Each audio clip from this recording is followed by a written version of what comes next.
السلام علیکم ورحمۃ اللہ وبرکاتہ۔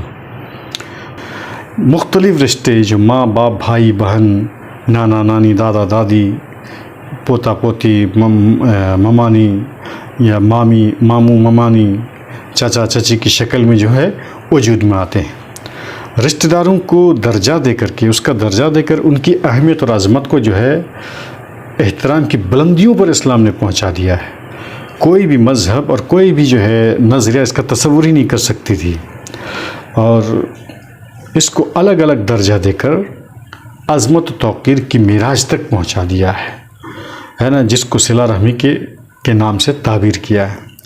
صلہ رحمی رشتہ داروں کے ساتھ اچھی طریقے سے پیش آنے اور ان کے حقوق پورا کرنے کو جو ہے صلہ رحمی کہتے ہیں۔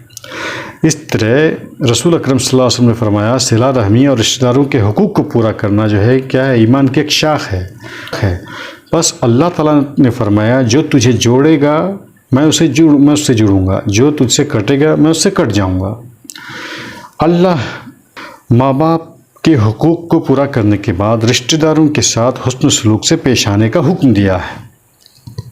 نبی صلی اللہ علیہ وسلم نے فرمایا جو شخص اللہ اور اس کے رسول پر ایمان رکھتا ہے اور آخرت پر ایمان رکھتا ہے وہ اپنے رشتہ داروں کے ساتھ کیا کرے، اچھے سلوک سے پیش آئے۔ اس کو صلہ رحمی ضرور کرنی چاہیے، اور صلہ رحمی کا ہی الٹا اور اپوزٹ کیا ہے، قطع رحمی ہے، یعنی رشتہ کو کاٹنے والا۔ نبی صلی اللہ علیہ وسلم نے فرمایا کہ رشتہ کو کاٹ جنت میں جا ہی نہیں سکتا۔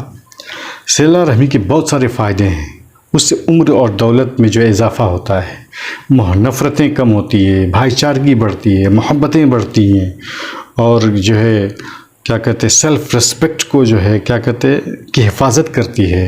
نبی صلی اللہ علیہ وسلم نے فرمایا کہ اس کے رزق میں فراخی اور اگر عمر میں جو ہے برکت چاہیے تو وہ اپنے رشتہ داروں کے ساتھ کیا کرے، اچھا سلوک کرے۔ ڈبل نیکی ہوتی ہے رشتہ داروں کی مدد کرنے کی۔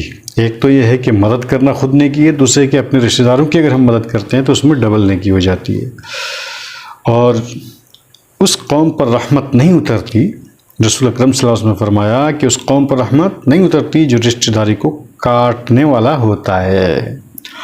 رشتہ داروں کا حق یہ ہے کہ ہم رشتہ دار کی عزت کریں، اخلاص اور پیار کے ساتھ پیش آئیں، ان کی خوشی اور غم میں شریک ہوں، ان کے یہاں وزٹ کریں، ان کے غم میں جو ہے ان کے غم کو دور کرنے کی کوشش کریں، ان کے مشکلات میں ہم جو ہے گھسیں اور ان کے پرابلم کو ہم سالو کریں۔ ورڈز ایسے الفاظ اپنے زبان سے نہ نکلے کہ اپنے رشتہ دار کو تکلیف پہنچے، چاہے کوئی بھی رشتہ دار ہو، چاہے نانی کی طرف سے ہو چاہے دادا دادی کی طرف سے ہو۔ قریب کے رشتہ دار ہے وہ زیادہ اہمیت رکھتے ہیں دور کے رشتہ دار سے۔ ہر چیز کی کیٹیگری ہے، درجہ بندی ہے۔ اس درجہ بندی کو بھلا کر لوگ جب حد سے چیزیں بڑھا کر لوگ غلو کرنا شروع کرتے ہیں تو وہیں حقوق میں کمی آ جاتی ہے۔ جس کا جتنا خیال رکھنا ہے اس کی درجہ بندی کی گئی ہے، اسی کے حساب سے ہمیں خیال رکھنا چاہیے۔ صلہ رحمی کا مطلب یہ نہیں ہے کہ کوئی ہمارے ساتھ اچھا سلوک کرے گا تو بدلے میں ہم بھی کریں گے۔ صلہ رحمی کا مطلب یہ نہیں ہے کہ کوئی ہمیں کچھ دے رہا ہے تو ہم بھی اس کے بدلے میں دیں گے، نہیں۔ کوئی ہم سے کٹ رہا ہے، کوئی ہمارے ساتھ اچھا سلوک نہیں کر رہا ہے تو ہم اس کے ساتھ اچھا سلوک کریں، یہی کیا ہے، صلہ رحمی ہے۔ اور صلہ رحمی کا جو ہے حضرت ابوبکر رضی اللہ تعالیٰ عنہ کا واقعہ بہت ہی مشہور ہے۔ ان کے ایک رشتہ دار تھے جن کی وہ مدد کیا کرتے تھے، مصطح بن اثاثہ ہے نا، ان کی خوب مدد کیا کرتے تھے، لیکن حضرت ابوبکر رضی اللہ تعالیٰ عنہ کی بیٹی جو حضور صلی اللہ علیہ وسلم کی بیوی تھی، جو ہم امتوں کی مائیں لگتی ہیں، عائشہ رضی اللہ تعالیٰ عنہ پر جب الزام منافقوں نے لگایا تو اس میں مصطح بن اثاثہ بھی جو ہے اس کی تصدیق کی، اس نے بھی ان لوگوں کا ساتھ دیا تھا۔ ایسے میں ابوبکر رضی اللہ تعالیٰ عنہ کی انسان ہونے کے ناطے غصہ آیا اور انہوں نے ان کا ہیلپ کرنا بند کیا۔ تو حضور اکرم صلی اللہ علیہ وسلم نے جب ان کو سمجھایا کہ اللہ اور اس کے رسول کے لیے اگر تم جو ہے ہیلپ کسی کے لیے کر رہے تھے تو ابھی بھی کرو، اگرچہ رشتہ دار نو مسلم ہی کیوں نہ ہو، غیر مسلم ہی کیوں نہ ہو، پھر بھی ہمیں ان کے ساتھ اچھے سلوک سے پیش آنا ہے، پھر بھی ہمیں ان کے جو حقوق ہیں وہ پورے کرنے ہیں۔ اگر وہ اپنی ضرورت کو ہمارے سامنے رکھتے ہیں تو ان ضرورت کو ہمیں پورا کرنے کی طاقت ہے، پورا کرنا ہے۔ جس حساب سے بھی آپ اپنی بساط سے اور اپنے مکلف ہونے کے حساب سے آپ ان کے حقوق کو پورا کر سکتے ہیں تو کیجئے، یہ اسلام ہمیں سکھاتا ہے۔